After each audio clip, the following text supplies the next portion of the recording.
अस्सलाम वालेकुम नाज़रीन, साइट में भलीकार आऊं सां गॾु नाजिया में। नाज़रीन, रमज़ान मुबारक जो चंड नज़र अची वियो आहे। सुभाणे पहिरियों रोज़ो आहे। सभिनी ॾिसंदड़नि खे रमज़ान मुबारक जी खोड़ वाधायूं। ही जेको महीनो आहे, भलारो महीनो, ख़ैर जो पैगाम खणी अचे, अमुन जो पैगाम खणी अचे असां सभिनी जे लाइ। इन दुआ सां प्रोग्राम जो आगाज़ कंदासीं। ऐं जेके हिन वक़्तु जेका मुल्क अंदरि सूरत हाल आहे, रमज़ान मुबारक जो आगाज़ बि थी चुको आहे, त उन कॉन्टेक्स्ट में बि ज़रूरु अॼु गुफ़्तगू कबी। त हर भेरे असां ॾिसंदा आहियूं, खोड़ वाइदा थींदा आहिनि त रमज़ान खां अॻु त आवाम खे भरपूर रिलीफ ॾिबो ऐं उन सां गॾोगॾु ॿुधाइबो आहे त रमज़ान मुबारक में कहिड़े रीति हुकूमतूं तयारी कनि पियूं त जीअं आवाम खे रिलीफ ॾेई सघे। पर जेके दावा थींदियूं आहिनि, जेके बयान हूंदा आहिनि, जेके ज़मीनी हक़ीक़तूं हूंदियूं आहिनि, उनखां तमामु घणो उन में फ़र्क़ु नज़र ईंदो आहे, तमामु घणी मुख़्तलिफ़ नज़र ईंदियूं आहिनि। हिन भेरे सूरत हाल इहा आहे त रमज़ान जे आगाज़ खां अॻु ई असीं हिकिड़ो पेट्रोल बम आवाम मथां किरी चुको आहे। पेट्रोल जी क़ीमतुनि में वाधि थी आहे। उनखां सवाइ जेके ॿियूं आम वाइपे वारियूं शयूं आहिनि, ज़ाहिर जॾहिं पेट्रोल जी क़ीमतूं वधनि थियूं त उन सभिनी जो असरु ॿियनि समूरी शयुनि ते बि पए थो। उनखां सवाइ अञा रमज़ान हाणे शुरू थियो आहे, पर उनखां अॻु ई असांखे हर पासे ना अहिड़ा आवाज़ बि ॿुधण में आया त रमज़ान जे महीने दौरान ख़ासि करे जिन शयुनि जे वाहिपो तमामु वधे थो, जंहिंमें फ्रूट आहे, उनखां सवाइ जेके ॿियूं शयूं तमामु घणियूं इस्तेमालु थियनि थियूं, उन्हनि जी जेके क़ीमतूं आहिनि उन में बि तमामु घणी वाधि आई आहे। त ईअं हुकूमतुनि जो हिकिड़ो इम्तिहान बि चइजे त हिन महीने दौरान कहिड़े रीति हू इन समूरे मामले ते कंट्रोल बि कनि था। त जेके क़ीमतूं वधंदियूं आहिनि असां ॾिसंदा आहियूं, ऐं जहिड़े रीति जेके ॿिया मामला, जीअं मूं पेट्रोल जो ज़िक्र कयो, त इहे समूरा मामला हिकिड़ो महांगाई जो तूफ़ान रमज़ान जे महीने में ख़ासि करे असांखे नज़र ईंदो आहे, बावजूदु समूरनि दावाउनि जे। त हिन भेरे कहिड़ी प्रायोरिटीज़ हूंदियूं हुकूमत जूं। अॼु हिकिड़ो ऐलान इहो बि साम्हूं आयो त जेको शहरी ऐं इफ़्तारीअ जो वक़्तु हूंदो, उन में ख़ासि करे बिजलीअ जी या गैस जी लोड शेडिंग न कई वेंदी। पर अहिड़ा ऐलान बि असीं ॿुधंदा आहियूं ऐं पोइ सूरत हाल उनजे उबतड़ असांखे रमज़ान जे महीने में नज़र ईंदी आहे। बहरहाल अॼु ही ऐलान साम्हूं आयो आहे। हाणे ॾिसंदासीं त रमज़ान जे महीने में छा सूरत हाल बीहे थी। ॿियो हुकूमत केतिरी तयारु आहे, कहिड़े रीति आवाम खे रिलीफ ॾिनो वेंदो, उन पासे जेको ध्यानु ॾिनो वियो आहे या न ॾिनो वियो आहे, उन ते बि गुफ़्तगू कबी। उनखां सवाइ नाज़रीन, जेको पोइ मुल्क जो सियासी मंज़रनामो आहे, अवां ॾिठो आहे त गुज़िरियल केतिरनि ई ॾींहंनि खां तमामु घणी हलचल उते नज़र आई आहे। इन समूरी हलचल में, इन समूरे गोड़ में कुझु आवाज़ असांखे ॿुधण में आया त का डील पई थिए, का ढिल पई ॾिनी वञे, या को अहिड़ो मामिलो थी सघे थो कि बैकडोर ॻाल्हियूं उन जा असर थी सघनि था, उहे बि थियनि पिया। पर हिन भेरे हिन वक़्तु जेका सिचुएशन असांखे नज़र अचे पई, अॼोके ॾींहं जी हिकिड़ी वॾी डेवलपमेंट असांखे नज़र आई त जेको पाकिस्तान तहरीक इंसाफ़ जो बानी PTI जी आज़ादी या इलाज लाइ जेको धरणो हो, उहो पार्लियामेंट वारो धरणो ख़तमु थी चुको आहे। KP अंदरि जेके मुख़्तलिफ़ हंधनि ते, रस्तनि ते जेका ब्लॉकेज हुई, जेके एहतजाज हो, उहो पिणु ख़तमु थी चुको आहे। इन हवाले सां अॼु KP सरकार अदालत खे बि अहिड़ी आगाही ॾिनी आहे। गुज़िरियल ॾींहुं अदालत बि हिन हवाले सां सख़्तु ॻणतीअ जो इज़हार कयो त हीअ जेका सूरत हाल आहे, सॼो मुल्क खुलियल आहे, रुॻो KP बंदि आहे ऐं KP जो आवाम सख़्तु ॾुखियाईनि खे मुंहुं ॾिए पियो। बहरहाल हीअ हिकिड़ी सुठी डेवलपमेंट असांखे नज़र अचे पई। पर PTI इहा दावा पई करे त असीं पंहिंजा मक़सद माणण में कामयाबु थिया आहियूं। ऐं उहे कहिड़ा मक़सद आहिनि जेके PTI माणण में कामयाबु थी आहे, छाकाणि त बदस्तूर हिन वक़्तु सूरत हाल नज़र अचे पई त हिकिड़ो धड़ो PTI जो उहो आहे जेको उन रिपोर्ट जेका ज़ाहिर थी आहे उन ते बि मुतमिन नज़र अचे पियो ऐं ॼाणाए पियो त हीअ जेका एहतजाज असां कयूं पिया, इहे बि ख़तमु थियणु घुरिजनि। ऐं हिकिड़ो ॿियो धड़ो असांखे नज़र आयो जेको मुसलसल इन ॻाल्हि जो हामी नज़र आयो त कंहिं तरीक़े सां हिन एहतजाज खे अञा ड्रेग ॾिनी वञे ऐं जेको ही मामरा आहिनि न, त मामरा थधा थी वेंदा। हुकूमत बि अहिड़ा इल्ज़ाम लॻाया आहिनि, ख़ासि करे जेके PTI बानी जूं भेनरूं आहिनि, उहे हिन सॼे मामले ते, उहा सियासत हुजे, ॿिया मामला हुजनि, उन में नज़र आयूं। ऐं ख़ुदि हुननि पाण बानी PTI जी सिहत वारे मामले खे ॿियो रंग ॾेई पेश कयो आहे, जंहिंसां गॾु ख़ुदि PTI जा जेके ॿिया अॻुवान आहिनि उहे बि न आहिनि। त हिकु भेरो ॿीहर PTI जे जेके अंदरि जा इख़्तिलाफ़ आहिनि खुली करे साम्हूं आया आहिनि। त हाणे हिन समूरी सूरत हाल में हिकिड़ी बानीअ जी आज़ादी लाइ हिकिड़े फोर्स जो ऐलान बि कयो आहे। KP जे वॾे वज़ीर कीअं ॾिसे पई हुकूमत इन समूरनि मामलनि खे कहिड़े रीति मुंहुं ॾींदी, PTI पाण पंहिंजे अंदरि जा जेके इख़्तिलाफ़ आहिनि ऐं छा जेके ही मामला ज़ाहिर थिया आहिनि, हुकूमत जेके इल्ज़ाम लॻाए पई, ऐं ख़ुदि न रुॻो हुकूमत पर अली अमीन गंडापुर साहिब खे बि मां ॿुधो हूंदो जेको पिणु ईअं ॻाल्हाए पियो त जेके बानी जूं भेनरूं आहिनि या जेके कुझु ॿिया अॻुवान आहिनि, हुननि भरपूर किरदारु अदा कयो आहे। त कहिड़े रीति बानी जा सॼण उहे नज़र न आया आहिनि हिन समूरी एक्सरसाइज़ में, पर उहे बानीअ जा दुश्मन नज़र आया आहिनि। त उन ते PTI छा रिस्पॉन्ड करे थी ऐं छा कहिड़ा मक़सद PTI माण में कामयाबु थी आहे इन समूरी प्रैक्टिस मां उन ते पिणु गुफ़्तगू कंदासीं। हिकु ॿियो मामिलो असांखे नज़र अचे पियो त नाज़रीन मुल्क अंदरि पाणीअ जे ज़ख़ीरनि जे हवाले सां वफ़ाक़ी सरकार ॼाणाए पई, गुज़िरियल कुझु अहम डेवलपमेंट्स थियूं आहिनि, हुन में ॼाणायो वञे पियो त मुल्क अंदरि पाणीअ जा नवां ज़ख़ीरा ठाहिण जी ज़रूरत मौजूदु आहे ऐं इहा घुर्ज अणटर आहे ऐं उन हवाले सां सूबनि खे राज़ी करण जो फ़ैसिलो थियो आहे ऐं अहिड़ो टास्क इन इजलास खां पोइ राणा सनाउल्ला साहिब जे हवाले कयो वियो आहे, जेके सियासी सलाहकार बि आहिनि नाज़रीन, उन्हनि जे हवाले थियो आहे ऐं उनजो हवालो कुझु ईअं बि ॾिनो पियो वञे त जेको सिंध तास मुआहिदो आहे जंहिंजी भञकड़ी भारत पारां कई वई आहे त भारत पारां कहिड़े बि वक़्तु का ॿी आबी जारियत साम्हूं अची सघे थी त उनखे मुंहुं ॾियण जे लाइ असांखे पंहिंजी तयारी करणी आहे। त इन ते सूबा ख़ासि करे अॼु सिंध छा पियो कीअं पियो ॾिसे उन ते पिणु गुफ़्तगू कंदासीं। मूंसां गॾु जेको पैनल मौजूदु आहे उनजो तारुफ़ असां कराईंदासीं, जो की पैनल में गुफ़्तगू जे लाइ मूंखे वक़्तु ॾिनो आहे। पाकिस्तान पीपल्स पार्टी जा सीनियर अॻवान आहिनि बैरिस्टर ज़मीर घुमरो साहब मूंसां गॾु मौजूदु आहिनि वीडियो लिंक ते, पाकिस्तान पीपल्स पार्टी जा सेनेटर आहिनि ऐं उनखां सवाइ नाज़रीन नुसरत वाहिद साहिबा मूंसां गॾु मौजूदु आहिनि, पाकिस्तान तहरीक इंसाफ़ जी अॻूणी MNA आहिनि, सीनियर अॻवान आहिनि, वीडियो लिंक ते हिन प्रोग्राम जो हिसो आहिनि। हाजी मुज़फ़र शुजरा साहब मूंसां गॾु मौजूदु आहिनि, सीनियर सियासतदान आहिनि, हिन वक़्तु मुस्लिम लीग नून सां गॾु आहिनि, मूंसां गॾु वीडियो लिंक ज़रिए हिन प्रोग्राम जो हिसो आहिनि। ऐं मां सभिनी खे भली कार, मां सभिनी जी महिरबानी, मां गुफ़्तगू जे लाइ वक़्तु ॾिनो। ऐं नुसरत वाहिद साहब आपकी तरफ आऊँगी सबसे पहले, क्या कहेंगी आप आज इजलास, आज जो ये धरने थे, जो एहतजाज था, वो सारा ख़त्म हो चुका और ये भी कहा गया कि जो मकासद थे उसमें कामयाबी हासिल हुई है, कुछ बताएंगी आप क्या नताइज हासिल कर सकी पाकिस्तान तहरीक इंसाफ इन सारे एहतजाज से? क्योंकि जो रिपोर्ट आई थी जिसकी बिना पर यह कहा गया कि बानी को अभी अस्पताल मुंतकली की ज़रूरत नहीं है, उस रिपोर्ट को आपके बहुत सारे सीनियर रहनुमाओं ने उसको एंडोर्स किया। सलमान अकरम राजा साहब जो कि पार्टी के जनरल सेक्रेटरी हैं, उनका भी एक बड़ा तसल्ली बख्श बयान सामने आया, अपोजिशन लीडर्स हों, पार्टी के चेयरमैन हों, लेकिन एक हमें धड़ा नज़र आया जो बिल्कुल एक अलग डायरेक्शन में नज़र आया और उनकी ये राय भी थी कि इसको चलना चाहिए, इस मामले को, कुछ लोगों की राय सामने आई कि इसको यहीं पर एंड कर देना चाहिए। बहरहाल अब ये ख़त्म हो चुका है, क्या मकासद आप लोग हासिल कर सके, क्या कहेंगे आप? बिस्मिल्लाहिर्रहमानिर्रहीम। नाजिया, बहुत शुक्रिया अपने प्रोग्राम में इन्वाइट करने का। देखें, जो सबसे इम्पोर्टेंट चीज़ थी वो यही थी कि किसी घर के मेंबर को मिलवाया जाए या किसी डॉक्टर को, हमारे डॉक्टर, जो 2 डॉक्टर्स का पैनल है हमारा, उसमें से किसी एक को मिलवा दिया जाए उनसे, और वो जाके उनको देखे, उनसे बात करे और फिर उसके बाद वो रिपोर्ट्स देखे। और जिससे जो रिपोर्ट आई है एक्चुअली उनकी, वो रिपोर्ट उस तरह की नहीं है जिस तरह मेडिकल रिपोर्ट होती है। ये अदालत को बताने के लिए या किसी और को बताने के लिए ठीक है, लेकिन अदरवाइज ये रिपोर्ट उस तरह की नहीं है कि उसमें प्रॉब्लम क्या है, किस लिए हुई है, क्या उनका ब्लड प्रेशर हाई हो गया है, क्या उनके शुगर हाई हो गया है, या कोई खाने में या पानी में कोई इस तरह की चीज दी गई जिसकी वजह से क्लॉटिंग हुई है। वो क्लॉटिंग जो है वो ब्रेन में भी जा सकती थी, हार्ट में भी जा सकती थी, वो आंख में चली गई, जिसकी वजह से उनकी विजन जो है राइट आई का वो बहुत ज्यादा मुतासर हुआ है।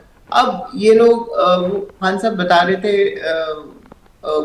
जो हमारे वकील साहब गए थे उनको, कि मैं पिछले 2 महीने से उनको बता रहा हूँ कि मेरी राइट आई में तकलीफ है और मुझे कम नजर आ रहा है, लेकिन किसी ने इसके ऊपर तवज्जो नहीं दी।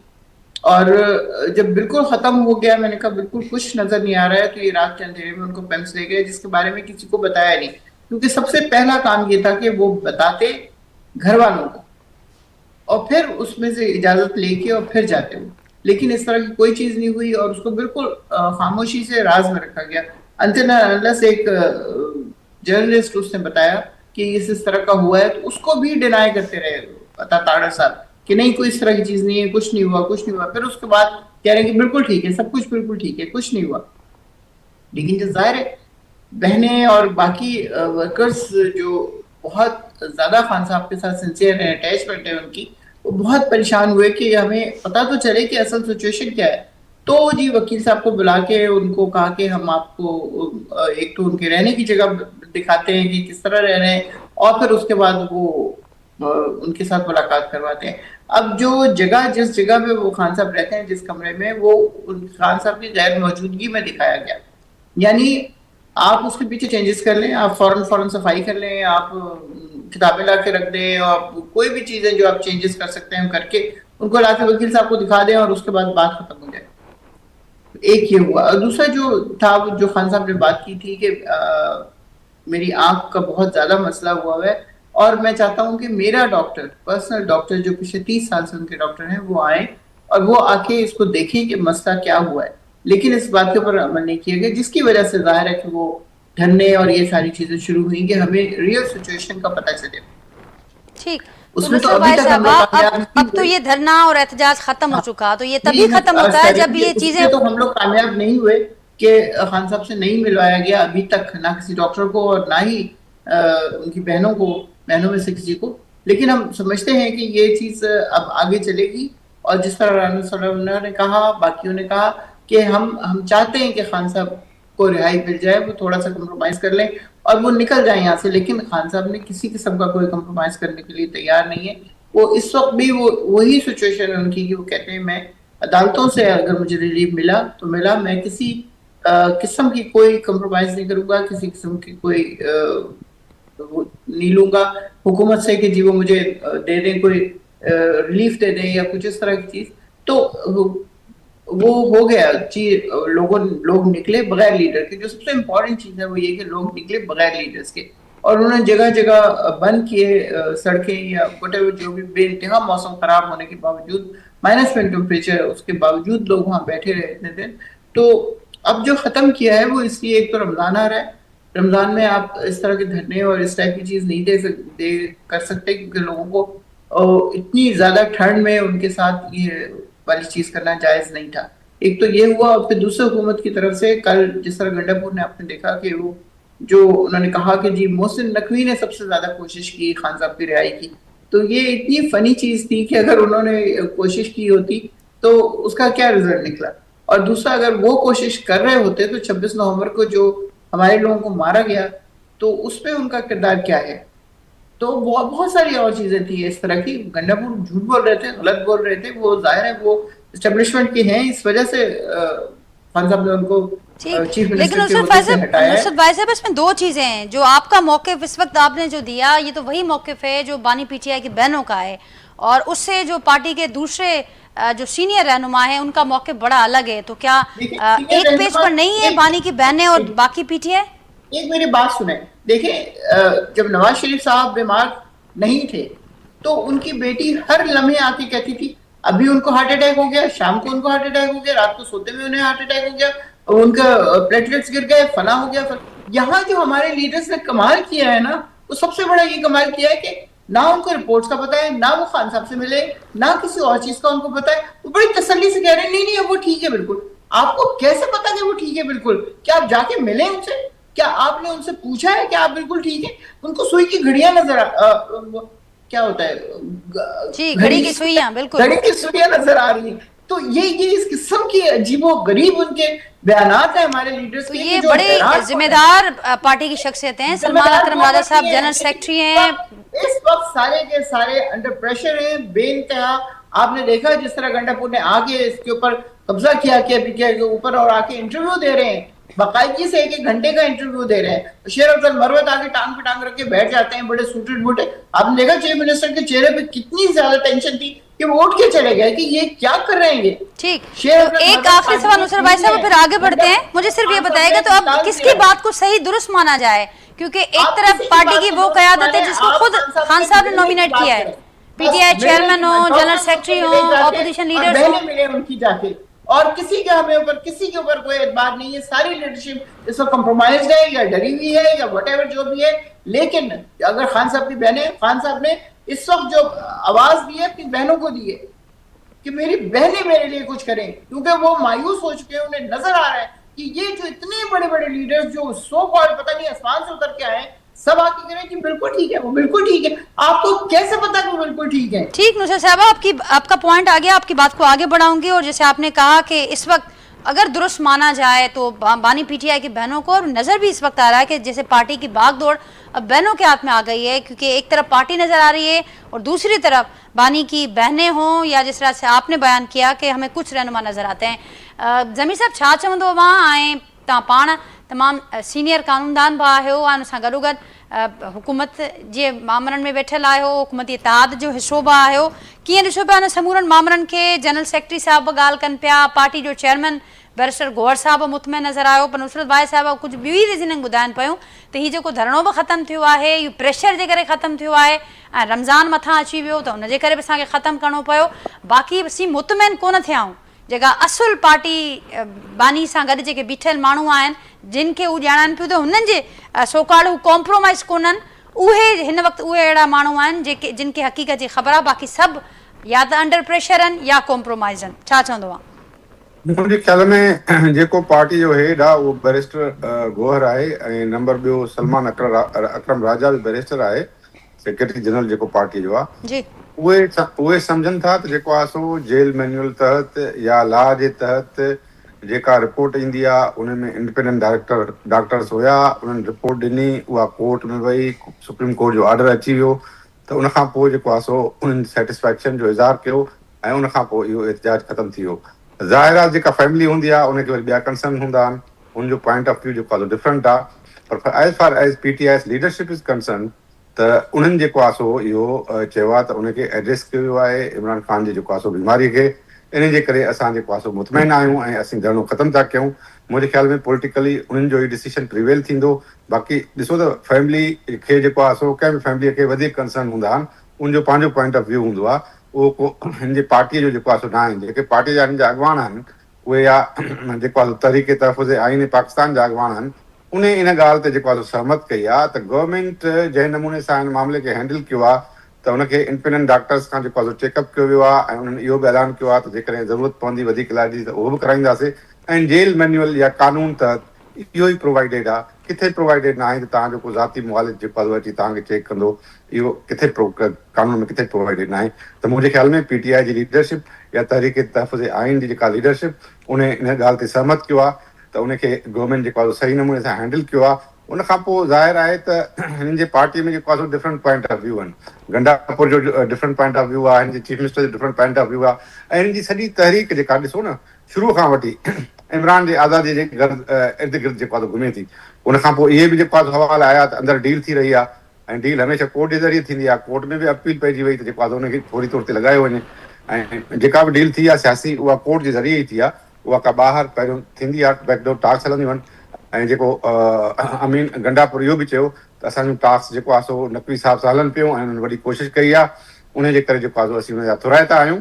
ऐं इहे मतिलबु इन मां तासिर इहो आयो त अंदरि को अंडरस्टैंडिंग थी आहे ऐं पार्टी लीडरशिप बि उनखां पोइ जेको आहे सो इन ॻाल्हि ते सहमत जो इज़हार कयो आहे त माना अॻिते हली जेको आहे सो मामला कोर्ट जे थ्रू अॻिते वधंदा ऐं गवर्नमेंट ऐं हिननि जे विच में माण्हू सम्झनि था, आवाम सम्झे थो त डील जो तासिर बिल्कुलु आहे ऐं पोइ उनखे हाणे कहिड़ो बि रंग ॾिनो वञे त कोर्ट जे ज़रिए थिए।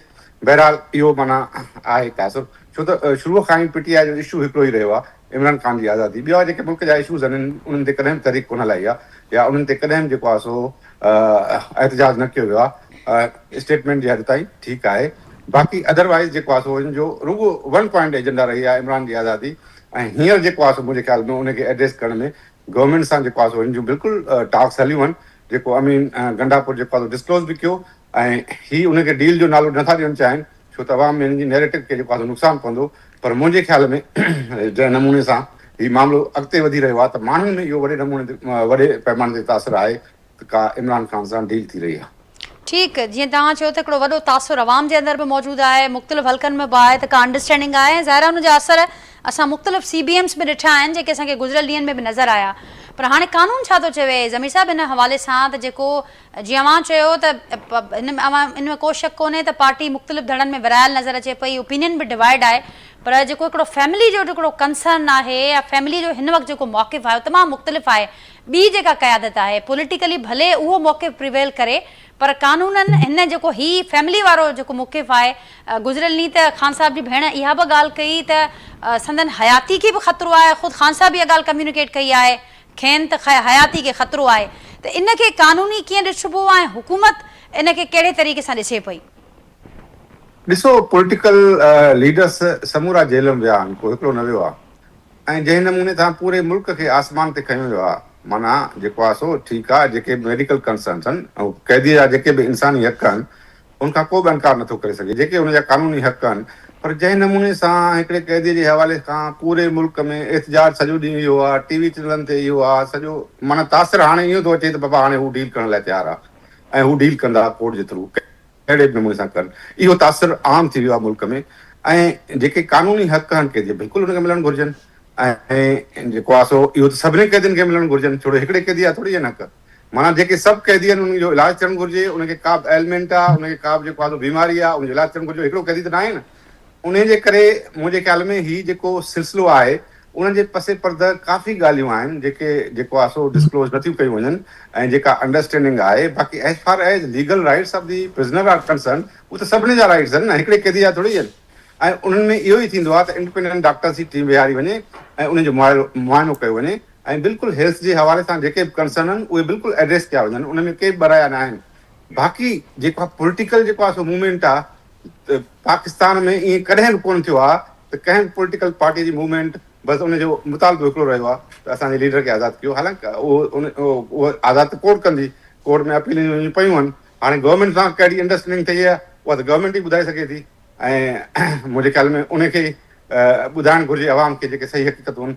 As far as party is concern उहा सेटिस्फाई थी वई आहे, उन मां तव्हां अंदाज़ो लॻाए सघो था त मुंहिंजे ख़्याल में का अंडरस्टैंडिंग आहे जेको पार्टी हिन वक़्तु सेटिस्फाई नज़र अचे पई। हाजी मुज़फ़र शुजरा साहब छा चवंदो अवां जॾहिं हिन क़िस्म जी अंडरस्टैंडिंग थिए थी त ज़ाहिर आहे थोरा बि मञिया पिया वञनि, हिन वक़्तु इंकशाफ बि नवां नवां असांजे साम्हूं अचनि पिया, त ईंदड़ ॾींहंनि में छा साम्हूं ईंदो ॿियो? ऐं इहो बि ॿुधाइजो त हीअ हाणे जेका ॻाल्हियूं साम्हूं अचनि पियूं वधीक ज़ाहिर आहे गिव एंड टेक बि हुजनि था, जॾहिं बि हिन क़िस्म जा मामला थियनि था, पार्टी इनकारी बि आहे पर असां ॾिसूं था त एहतजाज बि ख़तमु थियनि था, थोरा बि मञिया पिया वञनि, ॿिया मामला बि साम्हूं अचनि पिया, थिए छा पियो हुन मामले ते? नदिया हीअ जेका इंसान जी हयाती जेका हूंदी आहे न 70 साल या 75 साल खां पोइ थोरो थोरो कंहिं न कंहिं शइ में ख़राबी थियणु शुरू थी वेंदी आहे, इहा कुदरती ॻाल्हि हूंदी आहे। ऐं हिन में जेकॾहिं हिन जी हिकु अखि जो प्रॉब्लम हुयो त पहिरियों हिकिड़ी सुई लॻी, मां लास्ट टाइम बि अर्ज़ु कयो हुउमि त हिकिड़ी सुई लॻी त हीअ ॿी सुई लॻंदी ऐं टी सुई सां हुनजो नज़र बिल्कुलु ठीकु थी वेंदी, वावेला करण जी ज़रूरत कोन हुई। पर हुननि खे खामखां पार्टी खे हिकिड़ो सियासी रंग ॾेई करे त ख़ान साहब जी हयाती खे ख़तरो आहे, ख़ान साहब जी अखि वई हली, ख़ान साहब जी दीद हली वई, ईअं बिल्कुलु न आहे। ख़ान साहब अलाह जी महिरबानी सां बिल्कुलु ठीकु आहे ऐं उनखे सभु फैसिलिटियूं मिलनि पियूं, को बि अहिड़ी ॻाल्हि तकरारी कोन्हे। बाक़ी रहियो साल डील जो त असां त हमेशह चवंदा आयासीं भई ॻाल्हियूं कयो, ॻाल्हियुनि सां ई ॻाल्हियूं निबेड़ियूं आहिनि। जेकॾहिं कंहिं दोस्त में झेड़ो थींदो आहे त झेड़े खे झेड़े सां न निबेड़बो आहे, पर झेड़े खे ॻाल्हियुनि सां निबेड़बो आहे। पर हिननि जो मतिलबु सॼो ॾींहुं छड़ो इहो आहे त मार धार गार बार, हिननि खे मार, हुननि खे मार, हुननि खे वठि, हुननि खे कर, हो ॿध हो कर, ईअं त कोन्ह थींदो। हाणे KPPK में हिननि जी पंहिंजी गवर्नमेंट आहे, हुते जेकॾहिं मुज़ाहिरा थिया, हुते जेकॾहिं इहे बंदि कयूं, सड़कां बंदि कयूं त कहिड़ो वॾो तीर आहियूं। हिनखे जेके करणु खपे हा त हिते अची करनि हा न, पंजाब में कनि हा, कराची में कनि हा या बलोचिस्तान में कनि हा त ख़बर पवंदी आहे न भई पंहिंजे सूबे में हुकूमत हुननि जी सभु शइ फैसिलिटेट हुकूमत पई करे, माण्हुनि खे हुकूमत सभु शइ ॾिनियूं पिया उन्हनि खे, पोइ उन्हनि जेकॾहिं सड़कां बंदि कयूं त कहिड़ी वॾी ॻाल्हि थी। असां चऊं था त हाणे बि इहे माण्हू जेके आहिनि हिन जो जनरल सेक्रेटरी आहे, इहो सियाणो माण्हू आहे, बैरिस्टर माण्हू आहे, इन ॻाल्हि कई आहे त असां मुतमइन आहियूं त वाक़ई मुतमइन थियणु खपनि।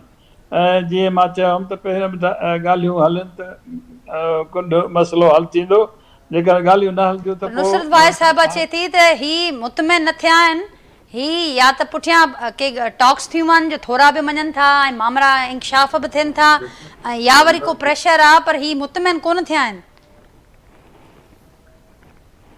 जी हाई साहब, मुतमइन थियणु खपे हिननि खे, छो जो असां त कॾो को ॻाल्हियूं करणु चाहिनि पिया न, हमेशह चऊं पिया अचो ॻाल्हायो, अचो ॻाल्हायो, अचो ॻाल्हायो। हाणे थोरो ॻाल्हियूं शुरू थियूं आहिनि त हिक ॿिए में लठबाज़ी थी वई आहे, हिक ॿिए में पाण ई वर्कर चवनि था त फलाणो वर्कर जेको आहे गवर्नमेंट सां मिलियल आहे, फलाणो वर्कर जेको आहे गवर्नमेंट सां मिलियल आहे, सेक्रेटरी जनरल जेको गवर्नमेंट सां मिलियल आहे, या जेको आहे गिडापुरो गवर्नमेंट सां मिलियल आहे, इहे पाण इल्ज़ाम आहिनि त असां त कोन उन्हनि खे इल्ज़ाम आयासीं। असां चऊं था त टास्क कयो, टास्क करण में सभु शइ मसइला हल थींदा आहिनि ऐं टास्क न कंदा त पोइ ज़ाहिर स्टेट सां विढ़णु, स्टेट खे गारियूं ॾियणु ऐं फौज खे गारियूं ॾियणु, इहे को बि स्टेट बर्दाश्त न कंदी आहे। हाणे बि असांजी गवर्नमेंट का अहिड़ी ॻाल्हि कोन कई आहे जंहिंमें PTI जे बानी खे को नुक़सानु हुजे। ज़ाहिर आहे जेल आसिफ ज़रदारी साहिब बि जेल कटियो आहे, असां बि मुज़ाहिरा कयासीं, हिते महीनो मुज़ाहिरा कयासीं, पर असां ईअं कोन कयोसीं त डंडा खणी गाॾियूं बंदि कयोसीं, डंडा खणी स्कूल बंदि कयासीं। असां ईअं कोन कयो, असां बुख हड़तालूं कयोसीं, असां प्रेस क्लब ते मुज़ाहिरा कयासीं, पर आसिफ अली ज़रदारी साहिब बि पाण कोन निकितो ऐं उन कोर्ट खां जेको फ़ैसिलो वरितो, कोर्ट खां फ़ैसिलो वठी करे पोइ ॿाहिरि आयो ऐं साॻियो ॾिसो त हाणे प्रेसिडेंट ऑफ पाकिस्तान आहे। इन करे हिन खे बि खपे, इमरान ख़ान खे खपे, हिन जी पार्टी खे खपे त कोर्ट में वञी कोर्ट खे रुजू कनि। कोर्ट सां जेकॾहिं कोर्ट हुनखे छॾे थी त असांखे कहिड़ो तकलीफ़ आहे, असां त राज़ी आहियूं। ठीकु आहे, ज़मीर साहिब इहा ई ॻाल्हि कई त हाणे अॻियां मामला बि कोर्ट जे थ्रू ई थींदा। माज़ीअ में जीअं थिया आहिनि, अवाम हवालो ॾिनो, हिकिड़ी फोर्स ठाहिण जो बि ऐलान कयो आहे KP जे वॾे वज़ीर आज़ादीअ जे लाइ। इन ऐलान खे कीअं पिया ॾिसो? इहा ऐलान त ॾिसो न, इहा त हुकूमत सां टसिल जो ऐलान आहे न, त हुकूमत वक़्त सां विढ़ण जो ऐलान आहे, ऐं विढ़ण में कॾहिं कामयाबु कोन थींदा। पहिरियों बि हिननि खामोखा पंहिंजे वर्करनि खे मारायो।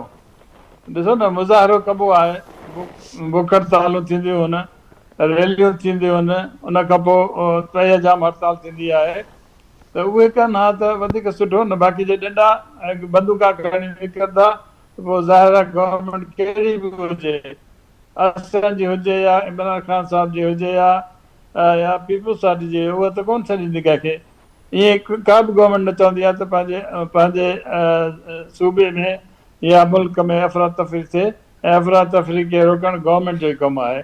ऐं इंशाअल्लाह ताला असां हुन में पूरा सहमत आहियूं त असांजी गवर्नमेंट खे को लॾो कोन्हे, का ॻाल्हि कोन्हे, असां सभु सही तरीक़े सां हलूं था पिया। ऐं इंशाअल्लाह ताला जेकर कोर्ट रिलीफ ॾिनो इमरान ख़ान खे अखियुनि ते, असां हुनखे कुझु कोन चवंदासीं। जी नुसरत भाई साहब, क्या कहेंगी कि अब जाहिर है बॉल कोर्ट के जो बड़ी कोर्ट है उसी के कोर्ट में है, और ये कहा जा रहा है कि हुकूमत ने भी कहा कि हमें तो कोई एतराज़ नहीं होगा अगर कोर्ट फैसला दे देती है। फिर ये फोर्स और फिर ये दूसरे मामला, हुकूमत ये भी कह रही है कि हमने अदालती अहकामात पर अमल करते हुए मुआयना करवा दिया, बात करवा दी, उसके बाद फिर रिपोर्ट पर सब मुतमैन हो गए, PTI की क़यादत भी मुतमैन हो गई, लेकिन इसके बावजूद एहतजाज और फिर एक नई कॉल, और फिर से अब कहा जा रहा है कि घी अगर सीधी उंगली से ना निकले तो फिर उंगली को टेढ़ा करना पड़ेगा, और फिर से एक रिहाई फोर्स का ऐलान। ये क्या करने जा रही है PTI? देखिए, सारी उम्र हो गई, इमरान खान साहब एक ही बात करते हैं कि मैं अदालतों के थ्रू निकलूंगा बाहर, जब भी होगा मैं अदालतों के थ्रू निकलूंगा। अब इस बात को अगर ये समझ रहे हैं कि वो अदालतों के थ्रू निकलेंगे और वो बहुत बड़ा एहसान होगा इनका, तो अदालतें रह नहीं गई। 26वीं और 27वीं तरमीम के बाद क्या रह गया इन अदालतों में? मुझे बताइए, 13वें और 14वें नंबर से ला के चीफ जस्टिस बना देना किसी को, और फिर उसके अंदर इतनी ताकत ना हो कि वो कोई एक्शन ले सके। वो बेचारा कुछ कहता है, हुक्म देता है, आगे जाके वहां जेल सुप्रीडेंट उस चीज को मानता तक नहीं है। जेल सुप्रीडेंट की औकात क्या है चीफ जस्टिस के मुकाबले में? जज साहब एक बात करते हैं, वहां जाओ तो वहां बिल्कुल उस चीज को रिस्पॉन्ड ही नहीं किया जाता। ये जजेस को इन लोगों ने बना के रख दिया 26वीं और आईनी तरमीम के बाद कि उनकी कोई औकात ही ना रहे। ये कहते हैं कि जी जरदारी साहब ने जेल काटी, नवाज शरीफ ने जेल काटी, क्या वो जेल इस तरह की थी?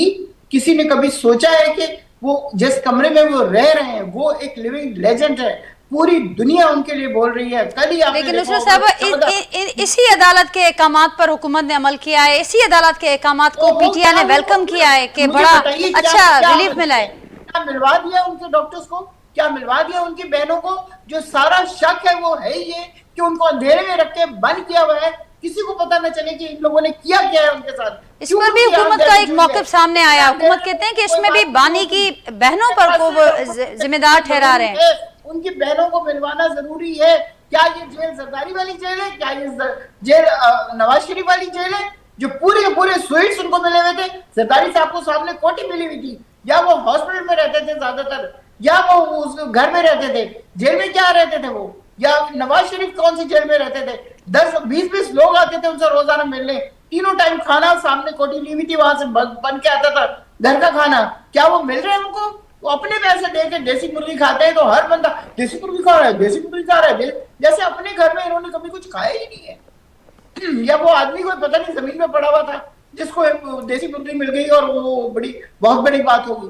वो मैं बार बार आपसे कह रही हूँ, he is a living legend. वो कोई छोटी मामूली चीज नहीं है जिसके साथ ये लोग ये सलूक कर रहे हैं। और आप देखिएगा जो लोग कर रहे हैं उनको अल्लाह ऐसा पकड़ेगा कि ये सारी उम्र के लिए भुगतेंगे उस चीज को। लेकिन उससे सब इन बातों को मानेगा कौन? क्योंकि बैरिस्टर गौहर साहब को खान साहब ने ही नॉमिनेट किया, वो इस वक्त पार्टी के चेयरमैन है। वो किया है, लेकिन वो जेल में है, वो जेल में है, वो क्या करें? अगर इस वक्त उसको हटाते भी हैं उस आदमी को, तो किसको लेके आए आगे? कुछ पता नहीं है कौन किसके साथ मिला हुआ है, कौन किसके साथ मिला हुआ है। लेकिन उनकी बातों को तो माना जाएगा इस वक्त। पार्टी के जनरल सेक्रेटरी की हैसियत से किसी को या बनाया है किसी को, तो इसलिए बनाया है कि वो खुद जेल में है। जब नवाज शरीफ जेल में था, पीछे मुड़ के देखा तो 3 बंदे रह गए थे। जी बिल्कुल नुसरत भाई साहब, लेकिन बात तो मानी जाएगी उनकी। जो पार्टी के चेयरमैन अगर कोई बात करते हैं या पार्टी के जनरल सेक्रेटरी, तो उसको तो सब उस मौकिफ को तो पार्टी का मौकिफ समझा जाएगा। समझे आप, हम क्या करें? हम नहीं समझ रहे। ठीक, तो फिर कैसे आगे बढ़ेंगे? अभी जो रिहाई फोर्स का ऐलान हुआ है, आप समझती हैं कि पार्टी पीटीआई की दूसरी क़यादत साथ होगी? डॉक्टर्स को मिलवाया जाए, उनके पर्सनल डॉक्टर्स को मिलवाया जाए। बहनें फिर भी कहती हैं कि हम नहीं मिलेंगे, लेकिन हमारे उनके जो अपने पर्सनल डॉक्टर्स हैं उनको मिलवाया जाए, ताकि वो जाके देखें, बात करें, पता चले कि हुआ क्या है उनके साथ। लेकिन अब ये मुतालबा करने वाले पार्टी की क़यादत तो ऐसा कोई मुतालबा नहीं कर रही, वो तो इत्मीनान का इजहार कर रही है और खत्म कर चुकी है धरना। बहनें जिंदा हैं, इंशाल्लाह हो जाएगा ये सब कुछ। ठीक, त ज़मीर साहब, हाणे जेको ईद खां पोइ थींदो आहे, जेका ॻाल्हि ते थिए पई, आज़ादी फोर्स जो बि ऐलान कयो आहे, केपी जे वॾे वज़ीर ऐं गॾोगॾु नुसरत भाई साहिबा खे मां ॿुधो ऐं सम्झनि था त जेको मौक़िफ़ बानी जी भेनरुनि जो आहे उनखे उहो प्रिवेल करणु घुरिजे। जेका बाक़ी ॿी क़यादत आहे त हीउ मसइलो किथे वेंदे ॾिसो पिया ऐं हुकूमत इन मामले में, इन ॾस में कोई इम्कान अञा बि मौजूदु आहे त कोई ॻाल्हियूं थी सघनि ऐं हिन समूरनि शयुनि खे गॾाए सघिजे? मेरे ख्याल में ऐसे हालात होते हैं तो पार्टी में अंदर इख्तलाफात भी होते हैं। तो ये जो कह रहे हैं कि जो कोर्ट आज़ाद नहीं है 26 और 27 तरमीम के बाद, तो जजेस तो वही हैं जो इमरान खान के दौर में हैं, वही जजेस हैं। सिर्फ ये है कि फेडरल कॉन्स्टिट्यूशनल कोर्ट बनी है, उसमें जो है वो सूबों की बराबरी है। और सुप्रीम कोर्ट ने ही आर्डर किया है इमरान खान की के सिलसिले में कि इंडिपेंडेंट जो है डॉक्टर्स ने ये रिपोर्ट दिए और वी आर सेटिस्फाइड। तो सुप्रीम कोर्ट ने ये आर्डर किया है और सुप्रीम कोर्ट ने जो है वो उनको डायरेक्शंस थी कि जो है वो उनको इंडिपेंडेंट डॉक्टर से इलाज करवाया भी जाए और करवाया भी जाए। लेकिन जो इनके जो मुतालबात हैं वो कुछ और हैं। जैसे केपी के चीफ मिनिस्टर ने कहा कि हम फोर्स बनाएंगे। भाई फोर्स किस कानून के तहत बनाएंगे? किस कानून के तहत फोर्स बनाई जा सकती है? किसी बनी है?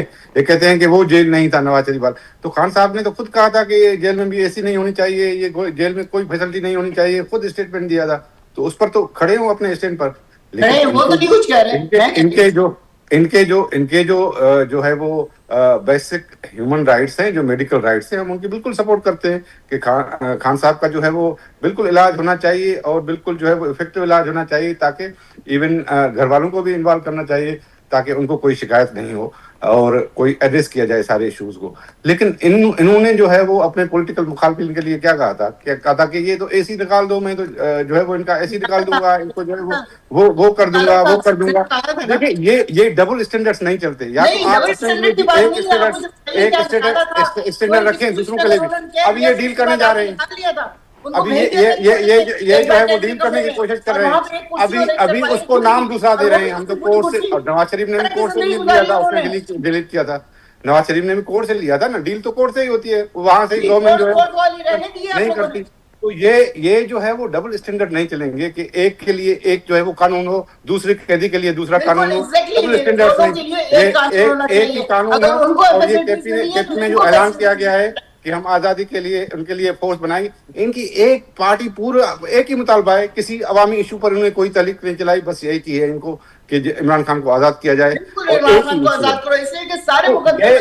ये क्वेश्चन जो है कि मुल्क के जो इश्यूज है, पॉलिटिकल पार्टीज हमेशा एमआरडी में किसी की आजादी के लिए तहरीक नहीं चली थी, मुल्क में रेस्टोरेशन ऑफ डेमोक्रेसी के लिए तहरीक चली थी, किसी एक लीडर की रिहाई के लिए नहीं चली। काफी लीडर्स अंदर थे, जेल में थे। किसी भी पॉलिटिकल पार्टी ने पाकिस्तान की या इंडिया की तारीख में किसी एक इशू पर जो है ना वो इसी एक इशू पर तहरीक नहीं चलाई। तहरीक अवामी मसाइल पर चलती है, तहरीक किसी के जो है वो जो भी राइट्स हैं। लेकिन मैंने मैडम के उसमें गुफ्तगू नहीं की, ये जज्बाती हो रहे हैं। हम तो इनकी जो है वो राइट्स का बिल्कुल जो है वो डिफेंड करेंगे। हम बीइंग देयर अपोनेंट्स हम इनके राइट्स का डिफेंड करेंगे, लेकिन ये अब दूसरों के राइट्स का डिफेंस नहीं करते। ये इनका मसला है। हम इनके राइट्स का जो है वो बिल्कुल जी मुसर साहब क्या कहेंगी? अब वो ये कह रहे हैं ये जो मसला है ये एड्रेस हो गया है, इनकी पार्टी का अपना मसला है कि अपने इख्तिलाफात है। एक जमीन साहब जवाब का वठो नुसरत भाई साहब बयान दे रहा है, नुसरत भाई साहब क्या रिस्पॉन्ड करेंगी? और दूसरा बयान दे रहा है कि नहीं मैं तहरीक चलाऊंगा। भाई अपना हाउस ऑर्डर में रखिए।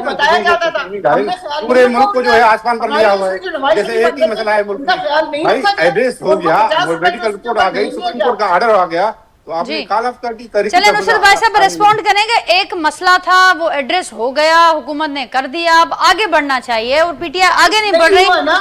जी नाजिया, एड्रेस नहीं हुआ जब तक बहने या कोई अपना पर्सनल डॉक्टर नहीं मिलेगा, वो एड्रेस नहीं हुआ। वो कौन से डॉक्टर आते हैं, वो क्या इलाज करते हैं, किसी को कुछ नहीं पता। वो जो डॉक्टर पहली दफा जिप्पेम्स जिसको लेके गए थे अमेरिका में बैठे हुए वो डॉक्टर जो एक्सपर्ट है इस चीज में, वो कहते हैं वो ये वाले डॉक्टर ये वाला काम कर ही नहीं सकते। वो जिस तरह की बीमारी है उनको उसमें कोई आम डॉक्टर जाके आंख का डॉक्टर है ठीक है वो जाके इंजेक्शन लगा दे, इससे नहीं बात बनती। जो कॉज है उसका कि क्यों हुआ है ये किसी को पता नहीं। जो रिपोर्ट गई है अदालत में उसमें भी नहीं बताया, किसी चीज में नहीं बताया जा रहा कि कॉज क्या है, क्यों प्लॉटिंग हुई है, क्यों उनका विजन इतना नीचे चला गया है कि उनको कुछ नजर नहीं आ रहा, सिर्फ धब्बा नजर आ रहा है। अगले जनाब हमारे वो बिल्कुल ठीक हो गए, बिल्कुल ठीक हो गए, ठीक हो गए। ठीक चले नुसरत साहब हाजी मुजफ्फर साहब से पूछते हैं। डॉक्टर है वो सब कह रहे हैं कि इसका लगातार ट्रीटमेंट होता है। तो मुजफ्फर साहब हाणे तव्हां ॿुधाइजो हुकूमत खे जेके जीअं ज़मीर साहिब ते ॻाल्हि कई त जेको फैमिली आहे फैमिली जा कंसर्न्स बदस्तूर बरक़रार आहिनि, पार्टी अंदरि इख़्तिलाफ़ बि आहिनि, त हुकूमत का कोशिश कंदी फैमिली जे कंसर्न्स खे एड्रेस करण जी, उन्हनि सां कुझु ॻाल्हाइण जी? जी बिल्कुल हमारी बहन जज्बाती हो रही है। असल में सबको सुनना चाहिए, डाला हुआ है आप लोगों ने, सबको सुनना चाहिए तहम्मुल से। यही पीटीआई के लोगों में खराबी है कि एकदम झगड़ा शुरू कर देते हैं और ये अच्छी बात नहीं है। सियासी लोग ऐसे नहीं करते। सियासत में हमेशा टॉक्स होती है, सियासत में हमेशा बातचीत होती है। हम तो तैयार हैं इनके सबके साथ बात करने के लिए तैयार हैं, इनकी बहनों के साथ भी बात करने के लिए तैयार हैं, लेकिन वो खुद तैयार हो ना। हम तो कह रहे हैं कि भाई आओ हुकूमत आपके साथ बैठेगी, बात करेगी। ज़ाहिर है अभी छोड़ने की बात जो है हम तो नहीं छोड़ सकते जब तक कोर्ट नहीं छोड़ेगी। तो मुजफ्फर साहब ज़मीर साहब त चवनि पिया त टॉक्स त किथे थियूं आहिनि त उनजो असर थियो आहे, त छा भेनरुनि खे शामिल न कयो वियो आहे टॉक्स में, उनजो जहिड़ो आहे? थी सके तो इन जो पार्टी जो पंहिंजो मसइलो आहे, असांजो इन में कुझु कोन वञे, पाण में विढ़नि था छा था कंदा, इहो उन्हनि जो मसइलो आहे। पर ज़ाहिर ईअं लॻे थो त ग्रुपबंदी आहे, इन्हनि में हिक ॿिए खे को कोन वणनि था। के माण्हू चवनि था त भई गवर्नमेंट सां टॉक्स करे असां बि हलूं ऐं कामयाबु थियो पाण। के माण्हू चवनि था न विढ़ूं, स्टेट सां विढ़णु तमामु ॾुखियो हूंदो आहे। केरु पार्टी हुजे, पीपल्स पार्टी हुजे, ॿी पार्टी हुजे, मुस्लिम लीग असांजी पार्टी हुजे या को ॿियो बि हुजे, को स्टेट सां विढ़णु ॾाढो ॾुखियो हूंदो आहे। असां बि MRD में मां नंढो छोकिरो हुउसि त मूंखे पुलिस वठी वई, उन खां पोइ केतिरा दफ़ा पीपल्स पार्टी जे में असां जेल में वियासीं, पर असां ईअं त कोन कयोसीं त भई वावेल केस भई असांखे छॾियो, असांखे छॾियो। जॾहिं पाण केस गवर्नमेंट ख़तमु कया असां ॿाहिरि निकिरी आयासीं। पर कुछ ॿिया रस्ता भी हूंदा आहिनि जिन जो ज़िक्र ते हिते भी थियो ऐं खुद मियां साहब वारे केस में भी ॼाणायो पियो वञे त अदालतुनि मां ई बहरहाल उन्हनि खे रिलीफ मिलियो जंहिंखां पोइ ॿाहिरि विया। हिन केस में अवां पुराणा सियासतदान को रिलीफ इन तरीक़े सां खान साहब खे मिलंदे ॾिसो पिया। राना सनाला जॾहिं गिरफ़्तार कयो जी त उन सां छा हालत थी, को माण्हू 4 पर माइट मिलण न पिया ॾियनि उन्हनि खे। किसने गिरफ्तार किया था? जनरल बाजवा ने। जनरल बाजवा हुकूमत तो आपकी की थी ना, जो भी गिरफ्तार करे लेकिन हुकूमत तो आपकी थी ना। तो हमने तो नहीं कहा ना उस वक्त, वो तो राना सनाला रोए तो नहीं कि हमें निकालो, हमें मारो। वो भी नहीं रोए, वो 3 साल हो गए, एक दफा उन्होंने कहा मुझे निकालो, वो भी नहीं रोए कभी भी। देखो मैडम, जितनी बाजी से उन्होंने लड़ा है ना कोई नहीं कर सकता। मैं ये कहता हूँ कि सब्र तहम्मुल से काम किया करें। सबर तहमल से बात किया अब करें। नहीं होता, अब नहीं होता, बहुत हो गया सबर तहम्मुल। तो कौन सा आप उखाड़ लेंगे हमें? कुछ भी नहीं करेंगे, हम तो अपनी तो बात तो फिर करें। खाम खा बातें नहीं करें ना। अब जब हम आपकी बात सबर से सुनते हैं तो कम से कम इतना जी तो मुदफ़र साहब ॻाल्हि कंप्लीट कयो, पोइ हुनखां हमारी बात जवाबु सुने वठंदासीं। ऐं इहो बि अगर ज़रूरु नहीं ॿुधायो त जीअं मूं सुवालु अॻु कयो त जीअं मियां साहब खे अदालतुनि मां हिकिड़ो रिलीफ मिलियो आहे, इन खां पोइ असांखे नज़र आया मामरा, त हिन केस में पुराणा सियासतदान आयो आहे, अव्हांजो तजुर्बो छा थो चए? अव्हां जी जेका सियासी जेका नज़र आहे उहा छा पई ॾिसे त ख़ान साहब खे अहिड़ो को अदालती रिलीफ मिलंदे ॾिसो पिया अव्हां वेझण में? ज़ाहिर आहे अदालत सां रिजू कंदा त थी सघे थो अदालत रिलीफ ॾिए हिननि खे। जेकॾहिं अदालत रिलीफ ॾिए थी पिए हिन खे, असां अखियुनि ते रखंदासीं, को मसइलो कोन्हे। असां इन घटिजूं कोन था पिया। इंशाअल्लाह ताला असां हिन खे फैसिलिटेट कंदासीं अगरि अदालत हिन खे छॾे थी। बाक़ी हाणे ईअं चवनि त साईं असां ज़ोरी जेल भरी खणी वेंदासीं, त हाणे स्टेट सां रहण त ॾाढो ॾुखियो आहे मैडम जी। ठीकु, त ज़मीर साहब अव्हां बि ॿुधाइजो, असीं ॾिठोसीं अव्हां बि CBM जो कुझु ज़िक्र कयो ऐं असांखे बि गुज़िरियल कुझु ॾींहंनि में खोड़ अहिड़ी शयूं नज़र आयूं।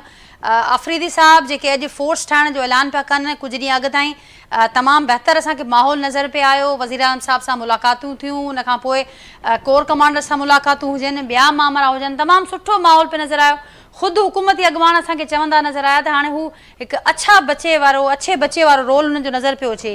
ॿिए पासे ॾांहुं बि असांखे मामला नज़र आया, एंट्री मिलिट्री कैंपेन तां हथु खणणु हुजे, लातालकी हुजे, मुलाक़ातुनि जी बहाली वारो बुशरा बीबी जे ख़ानदान जी मुलाक़ात हुजे, ॿिया मामला हुजनि, फ्रेंड ऑफ कोर्ट मुक़ररु थियणु हुजे, ओचितो ई ओचितो जेके कुझु तलखियूं नज़र अचनि पियूं, वरी हिकु भेरो ॿीहर फोर्स ठाहिण जो ऐलान, ही मामला, त किथे जंहिं अंडरस्टैंडिंग जी अव्हां ॻाल्हि कई, त किथे अंडरस्टैंडिंग में का रुकावट आई आहे छा? न इहो जॾहिं अहिड़ा मामला थींदा आहिनि त पोइ जेको आहे सो कुझु पार्टी में एलिमेंट खे एग्रेसिव कबो आहे ऐं उहे एग्रेसिव थींदा आहिनि कुझु एलिमेंट। त जीअं तासुर इहो न हुजे त असां गवर्नमेंट सां ठही आहियूं। बाक़ी हाणे गवर्नमेंट सां जेकॾहिं टास्क हलनि थियूं, CBMs थिया आहिनि, सभु मामला तय थी विया आहिनि, त उनखे जेको आहे सो ज़ाहिर आहे पार्टी जेको आहे सो हिननि जी इहो न चाहींदी त इहो को तासुर अचे त असां डील कई आहे। बाक़ी जेके अंडरस्टैंडिंग थी आहे या जो CBM जेके तव्हां चयो, इहे सभु CBMs आहिनि न। ऐं उनखां पोइ गंडापुर साहिब जी जेको आहे सो प्रेस कॉन्फ्रेंस आहे, या हिननि जे पार्टीअ में जेको आहे सो क्राइसिस ऑफ कॉन्फिडेंस आयो आहे। हिकिड़े पासे ख़ान साहब जूं भेनरूं आहिनि, ॿिए पासे ते जेको आहे सो पार्टी आहे, उन्हनि में जेको आहे तज़ाद नज़र अचे थो। त इन्हनि मामलनि में एतिरा जेको आहे सो इख़्तिलाफ़ थींदा आहिनि, छो त उहे मामला जेको आहे सो एतिरा सीक्रेट रखिया वेंदा आहिनि जो पार्टी लीडरशिप खे जेको आहे सो सभिनी खे ख़बर न हूंदी आहे। हाणे पार्टी लीडरशिप उन्हनि जी चए थी त वी आर सेटिस्फाइड ऐं from the report and we have called off the strike, जेको धरना वरना ख़तमु करे छॾिया अथऊं। उनखां पोइ हुनजा जेको ख़ानदान चए थो, हुनजी जेके सिस्टर्स आहिनि उहे चवनि थियूं त वी आर नॉट सेटिस्फाइड। त मुंहिंजे ख़्याल में त के शयूं जेको आहे सो ज़ाहिर आहे उनखां ॻुझूं रखियूं वयूं हूंदियूं या उन्हनि खे उन प्रोसेस में शामिलु न कयो वेंदो, उन ते इख़्तिलाफ़ आहिनि। As far as medical report is concern, उन ते जेको आहे सो उन फैमिलीअ खे एतिराज़ आहिनि, पार्टी खे एतिराज़ कोन्हनि। त तव्हां हिन मां सम्झी सघो था त ॻाल्हि काॾे थी वञे। ऐं इहो माज़ीअ में बि थियो आहे, माज़ीअ में बि ईअं ई थींदो आहे त पार्टीअ में जेका पार्टी डील कंदी आहे उन में नवाज़ अली में क्यों लीक ठही वई उन वक़्तु, तव्हां ॾिठो हूंदो। त जॾहिं बि पार्टी अहिड़ो को कमु कंदी आहे त उन में जेको आहे सो भञ थींदी आहे, छो त के माण्हू उन्हनि सां एग्री कंदा, के माण्हू उन सां डिसएग्री कंदा।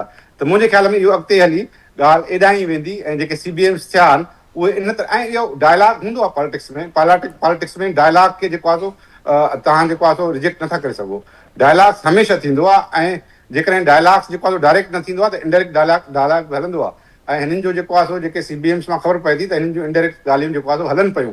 ऐं ही पाण बि चवंदा रहिया, ऐं जेके लीडर चयो त जेको असांजो एस्टेब्लिशमेंट सां ॻाल्हियूं थी वियूं आहिनि, पर उनखां पोइ जेको आहे सो पॉलिटिकल लीडरशिप बि जेको आहे सो PMLN जी मैदान ते आई, उन्हनि बि जेको आहे सो ॻाल्हाइणु शुरू कयो। ऐं हीअ जेके CBMs, उहा उन में का ख़राबु ॻाल्हि कोन्हे, पर पार्टी एडमिट करे न, हिन जी जेको आहे सो एडमिट इन करे नथा कनि त हिन जे नैरेटिव खे जेको आहे धचको थो लॻे त असीं जेको आहे सो जबल जीअं खड़ा आहियूं, का अहिड़ी ॻाल्हि कान्हे का त हिन जो जेको आहे सो को उसूली मौक़िफ़ हुजे। जी नुसरत भाई साहब क्या रिस्पॉन्ड करेंगे? बड़ा तफसीली ज़मीर साहब ने बताया कि माजी से मुख्तलिफ कुछ नहीं हो रहा, लेकिन बस एडमिट करने का मसला है कि अब पार्टी के नैरेटिव को धचका लग सकता है। इस बात का मैं क्या जवाब दूं, मुझे बताइए आप। माजी से मुख्तलिफ कुछ नहीं हो रहा।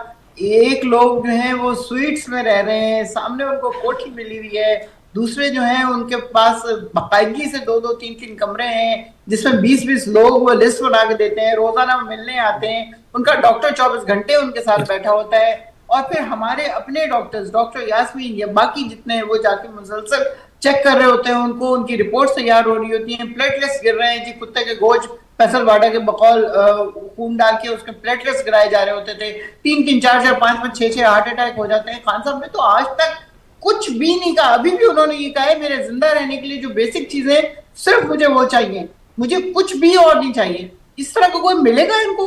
किस तरह की बातें करते हैं कि जो माजी में था वही अब हो रहा है? माजी और अब में आसमान जमीन माजी का हवाला वो किसी अंडरस्टैंडिंग के हवाले से दे रहे हैं। गुमरो साहब ये कहते हैं कि माजी में जिस तरह से अंडरस्टैंडिंग हुई अब भी कुछ चल रहा है, लेकिन वो भी पसे पर्दा है। अगर उन्होंने करना होता तो ये 2.5-3 साल नहीं निकालते, वो बहुत शुरू में ही कॉम्प्रोमाइज करके चले जाते हैं बाहर। उनको शुरू में गिरफ्तार करने से पहले ये ऑफर हुई थी कि आप बाहर चले जाएं, उनका नहीं, मैं अपने मुल्क में ही रहूंगा। और इसके लिए उन्होंने क्या क्या कुछ नहीं किया। इन लोगों को अंदाजा है कि वो अपनी जिंदगी पूरी उन्होंने कुर्बान कर दी सिर्फ इस मुल्क में रहने के लिए और इन लोगों के लिए। ये मतलब बातें इंसान वो वाली करे ना जो नजर आ रही हो। वहां तो पहली दफा जेल में डाला तो सुना है रो रो के बुरा हाल होता, तो उनका ज़ारो कतार रो रहे होते थे, फिर उनको भेज दिया जी सऊदी अरब। और जो साथ वाले उसमें कमरे में था बंदा, उसको पता तक नहीं चला कि ये रातों रात चले गए सऊदी अरब मुआहिदा करके 10 साल का। और फिर कहते थे कोई मुआहिदा नहीं, कोई मुआहिदा नहीं। आखिरकार वहीं से आया बंदा और उसने आके बताया कि ये 10 साल का मुआहिदा करके आए थे। तो ये माजी और इसमें आसमान जमीन का फर्क है भाई। वो आदमी नहीं जाना चाहता, उसने अपना घर कुर्बान कर दिया, उसने हर चीज कुर्बान कर दी। जो अभी भी उसके पास जो घर और ये चीजें हैं वो उसने लिख के दे दिया है कि शौकत खाना में चला जाएगा। उसको तो कुछ चाहिए ही नहीं। कोई लीडर इस तरह का है क्या? उसने अपनी जायदादें बना ली? क्या उसने अपने लिए बाहर कुछ कर लिया? वो तो इस मुल्क से मोहब्बत करता है, उसकी सजा वो काट रहा है। वो ऑनेस्ट है इसलिए वो सजा काट रहा है। अगर उसने करप्शन की होती है, अगर उसने जायदादें बनाई होती है, अगर उसने बाहर पैसा भेजा होता तो कुछ भी ना होता उसके साथ। बड़े आराम से कॉम्प्रोमाइज करता और कहता हाँ जी हाँ ठीक है, जो कुछ आप कह रहे हैं बिल्कुल ठीक है। जी मुज़फ़्फ़र शुजरा साहब, इन जज़्बे ते छा चवंदो जेको नुसरत वाई साहिब बयान कयो? त हाणे हेड़ो जज़्बो आहे, तव्हां असांखे माज़ीअ जा मिसाल था ॾियो। ॾिसो, हर कंहिंजी पंहिंजी मर्ज़ी आहे, ख़ान साहब जी पंहिंजी मर्ज़ी आहे, ऐं जेके टैक्स न कंदो पाण खे नुक़सानु थींदुसि। चवनि था त जेकॾहिं असांखे का डील करणी हुजे हा, कोई मामिलो हुजे हा, त असां अॻु छो न कयूं हा? असां 2.5 साल छो कढूं हा हिते? पोइ हाणे हिकिड़ी ॻाल्हि ॿुधो न, जनरल सेक्रेटरी हिननि जो आहे न, जिन बयान ॾिनो आहे त असां मुतमइन आहियूं, कढनि न हुनखे पार्टी में, कढी छॾनि हुनखे। पार्टी चेयरमैन भी मुतमइन है। प्रेसिडेंट तो हिननि जो आहे न, उहे चवनि था मुतमइन आहे त हुनखे कढी छॾनि न। जब खान साहब आएंगे, मियां साहब ने नहीं भी जल्दी में थोड़ी डील की थी, मियां साहब ने भी बाद में की थी। तो हमने तो कोर्टों से वो सब कुछ किया है ना, इनको भी कोर्टों से जाना चाहिए, कोर्ट पे करना चाहिए, कोर्ट से फ़ायदा लेना चाहिए, और कोर्ट अगर इनको फ़ायदा देती है तो हम तो तैयार हैं। बाकी हम टास्क करने के लिए हमेशा तैयार हैं, अब भी तैयार हैं। खान साहब से भी टास्क करेंगे, सबसे टास्क करेंगे ताकि मुल्क रवां दवा अच्छी तरीके से हो जाए। हम ये नहीं चाहते मुल्क में कोई बड़ा हो, मुजाहरे हो, मारधाड़ हो, लेकिन इनका मतलब हमेशा मारधाड़ होता है और फड्डा होता है ताकि अपने वर्करों को मरवाएं। अभी भी ये वर्करों पे रहम खाएं, अपने वर्करों पे रहम खाएं, वर्करों को बचाएं। हमारे लीडरों ने हमें कभी नहीं कहा कि डंडा उठाओ, बंदूक उठाओ और मारो जाके फलाने को। हमारे लीडर ने कभी ये नहीं कहा, चाहे मोहतरमा बेनज़ीर भुट्टो साहबा हो जाए, चाहे आसिफ ज़रदारी हो जाए, चाहे नवाज शरीफ हो जाए या शहबाज शरीफ, उन्होंने कभी नहीं बोला कि भाई आप डंडा उठाओ और मारो जाके। हमेशा हमने मुजाहरा किया और अपनी बातें पहुंचाई गवर्नमेंट को कि भाई मुजाहरा करने से ये फ़ायदा होगा। टास्क किए, कोर्टों से हमने रिलीव लिया, कोई ऐसे कोर्टों के बगैर बाहर नहीं आए हम लोग। तो इनको भी कोर्टों के पास जाना चाहिए। बाकी वावेला जिसे करनी चाहे करते रहे, हमें क्या फर्क पड़ता है। ठीक, नुसरत साहब आखिर में क्या कहेंगी? कोई कमेंट दीजिएगा, फिर आखिरी उनसे लेंगे जमीर साहब से कि पार्लियामानी एक फ्रंट आपके पास मौजूद है, कोर्ट्स का में ऑलरेडी मामलात हैं, और जिस तरह से आपने कहा कि जब खान साहब बाहर आएंगे तो फिर इन सब लोगों के खिलाफ कार्रवाई होगी, इसको मजीद एलाबोरेट कीजिएगा। बिल्कुल इस तरह की चीज नहीं है। खान साहब जो है ना बहुत ज्यादा फॉरगिविंग किस्म के हैं। मैं खुद उनके साथ 2009 से अटैच हूँ, मुझे पता है ना कभी वो डांटते हैं, ना कभी वो गुस्से होते हैं, ना कभी कोई इस तरह की चीज करते हैं कि जिसके ऊपर अगला जो है वो सोचे। अभी भी वो बाहर निकलेंगे तो आई डोंट थिंक सो किसी को वो सजा देने के बारे में सोचेंगे या कुछ करेंगे। तो टोटली यही होगा कि मैंने सबको माफ कर दिया। क्योंकि अपनी जात से मुतालिक जो कुछ भी है ना वो लिटरली वो सब माफ कर देंगे। एक चीज है इद्दत वाली चीज, उसको उसको शायद वो माफ न करें, क्योंकि 1400 साल की हिस्ट्री में पहली दफा ये जो इस हुकूमत ने या वट जिसने भी ये केसेस किए हैं वो they are bed, actually very very bed. उसके अलावा कुछ नहीं ऐसा है कि जिसके ऊपर वो कोई कह रहे होंगे कि मैंने इसका बदला लेना है, इसका बदला लेना है। जी आख़िर में छा चवंदो ज़मीर साहब? ॾिसो पंहिंजो बदिले जी त ॻाल्हि पोइ आहे जॾहिं इक़्तिदार में अचे न, डील खां पोइ कूलिंग पीरियड थींदो आहे, जल्दी माण्हू इक़्तिदार में थोरो ईंदो आहे। उन जे करे जेको आहे सो ही मामला एतिरा सादा न आहिनि। मुंहिंजे ख़्याल में जेके टाक्स या CBMs हलनि पिया उन में को माना रुख न पियो आहे। माना हुननि जा जेके इनिशियली मुतालबा उहे उन्हनि में जेको आहे सो को मिसअंडरस्टैंडिंग थी आहे। अदरवाइज़ त जेको आहे सो बिल्कुलु जेको आहे सो मुंहिंजे ख़्याल में अंडरस्टैंडिंग गवर्नमेंट ऐं हिनजी थी वई, ऐं उन जे करे हिन जी पार्टी जेको आहे सो कॉल ऑफ कयो। कॉल ऑफ करण को सवली ॻाल्हि त न आहे न, हुन सॼी जेको आहे सो मूवमेंट कॉल ऑफ करे छॾी, सभु मामला जेको आहे चयो त असां वी आर सेटिस्फाइड। त इन मां तव्हां छा था सम्झो त जेको आहे सो अंडरस्टैंडिंग थी आहे बिल्कुलु। ऐं उन खां पोइ तव्हां ॾिठो हूंदो तारीख़ कोर्टनि जे ज़रिए माण्हू ॿाहिरि वेंदा आहिनि। अच्छा ॿाहिरि न बि वञे भला हिते बि त डील थी सघे थी न, हिते बि त इलाज थी सघे थो न, मुंहिंजे ख़्याल में थी सघे थो उहो मुतालबो हुजे। त ही जेको आहे सो क़बूल न करणु या चवणु त न असां हीअं कंदासीं, असां जेको आहे सो वतन सां मोहबत जे करे जेल में आहियूं। उहो छा आहे 190 मिलियन वारो जेको आहे केस उन में अब्दुल कादिर ट्रस्ट में जेके चेक वरिता आहिनि उहे उन में छा आहे ॿ जेके डबल स्टेट ॿ ॻाल्हियूं जेको आहे न करणु घुरिजनि। जेका ॻाल्हि हुजे उहा करणु घुरिजे त ख़ान साहब खे कन्विक्शन थी आहे, ऐं उन खां पोइ जेको आहे जेकॾहिं कोर्ट उन खे छॾे थी ऐं उन कन्विक्शन खे सेट असाइड करे थी, पोइ ख़ान साहब आजो थी वेंदो ऐं पोइ इनोसेंट थी वेंदो। जेकॾहिं कोर्ट उनखे नथी छॾे त जेको आहे इनोसेंट न हूंदो। फिलहाल for the time being Khan साहब जेको आहे सो अंडर द एलिगेशंस आहे, जेके करप्शन जा एलिगेशंस आहिनि। बाक़ी हाणे जेकॾहिं हू इहे माज़ीअ में बि सियासतदाननि ते हुया, माज़ीअ में बि जेको आहे उन्हनि खे छॾे वियो, त मुंहिंजे ख़्याल में जेकॾहिं ख़ान साहब बि साॻे ई उन में अचे थो, साॻे ई उन में सिलसिले में आहे, ऐं अॻे बि इहो मामिलो हलियो आहे, अॻे बि डीलूं थियूं आहिनि, हाणे बि थियनि थियूं। इहा का नई शइ कोन्हे, हिननि खे क़बूल करणु घुरिजे त इहा असां जेको आहे अंडरस्टैंडिंग कई आहे। ज़मीर साहब वरी महिरबानी मुंहिंजी नुसरत वाहिद साहिबा, हाजी मुज़फ़र शुजरा साहिबा, मुंहिंजी वॾी महिरबानी। नाज़रीन गुफ़्तगू मां ॿुधी ऐं डील थी आहे न थी आहे, किथे का अंडरस्टैंडिंग आहे, हाणे उन अंडरस्टैंडिंग में किथे का रुकावट आहे, इन क़िस्म जा जेके मामला आहिनि, जेके ॻाल्हियूं आहिनि हाणे उहे तमामु घणियूं बहस हेठि आहिनि। ऐं कुझु ॾींहंनि खां पोइ ज़ाहिर सूरत हाल वाज़े वधीक थींदी, पर ॼाणाए पियो वञे त का न का रुकावट आहे, जंहिंखां पोइ असां ॾिसूं था त ओचितो ई ओचितो जेके CBMs असांखे नज़र आया पए उन में किथे उहे नज़र बि अचनि पिया ऐं उन में का रुकावट बि नज़र अचे पई। त ॾिसजे ही मामिलो कहिड़ो रुख हाणे वधीक वठे थो। रमज़ान जो बहरहाल आगाज़ थी चुको आहे, हिकु भेरो ॿीहर वंस अगेन अवां सभिनी जे लाइ सुठियूं जेके तमनाऊं आहिनि, बेस्ट विशिस आहिनि, उहे सभिनी जे लाइ रमज़ान जे महीने जे लाइ। ऐं अगेन हुकूमतुनि ॾांहुं बि ज़ाहिर आवाम ॾिसे थो त हुकूमतुनि खे बि जेके पंहिंजा वाइदा आहिनि ऐं जेके उन हवाले सां जेके बि हुकूमत उमेदूं ॾियारींदी रही आहे आवाम खे, असां उहे बि उन्हनि खे यादि ॾियारींदा रहंदासीं जीअं नज़र अचे त रमज़ान में कहिड़े रीति उन शयुनि ते अमल कनि था। पंहिंजे फीडबैक खां असांखे ज़रूरु आगाह कजो, जो कि प्रोग्राम में थियल गुफ़्तगू जे हवाले सां सुभाणे वरी अवां सां मुलाक़ात थींदी सेम टाइम ते नए मौज़ू ऐं महिमाननि सां गॾु। तेसिताईं ॾींदा इजाज़त, अल्लाह हाफ़िज़।